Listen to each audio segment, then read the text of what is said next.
আমানুল্লাহপুরের ঘাটি, ধানের শীষের ঘাটি, আমানুল্লাহপুরের ঘাটি, বিএনপির ঘাটি।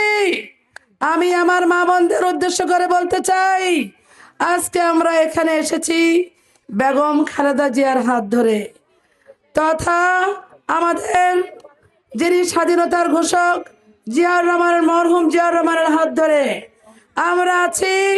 তারেক রহমানের বর্তমানে যিনি আল্লাহর রহমতে আপনাদের ভোটে যিনি সারা বাংলাদেশের ভোটে যিনি নির্বাচিত হয়ে প্রধানমন্ত্রী হবেন, সেই তারেক রহমান আমাদের পাশে থাকবেন, আপনাদের পাশে থাকবেন।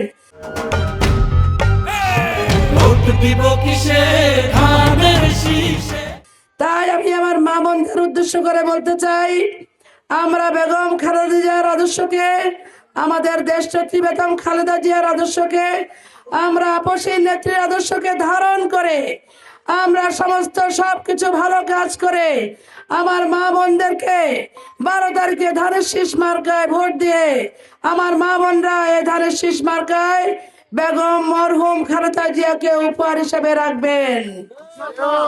আজকে আপনাদের মাঝে আমি উপস্থিত হতে পেরে নিজেকে খুব ভাগ্যবান এবং কৃতজ্ঞতা প্রকাশ করছি আপনাদের কাছে।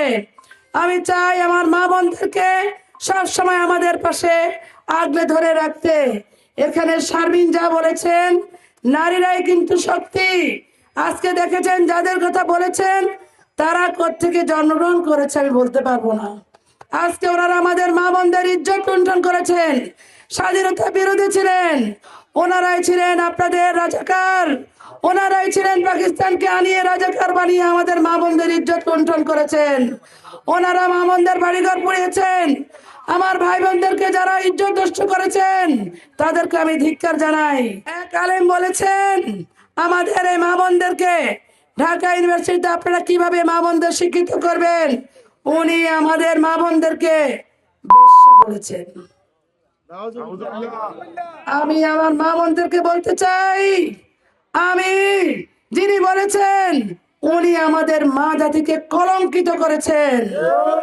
তাই আমরা ওনাদের মনে রাখবো, আপনাদের কাছে যেন ওনাদের কোনো ছায়া আসতে না পারে, ওনাদেরকে আমরা ধিক্কার জানাই।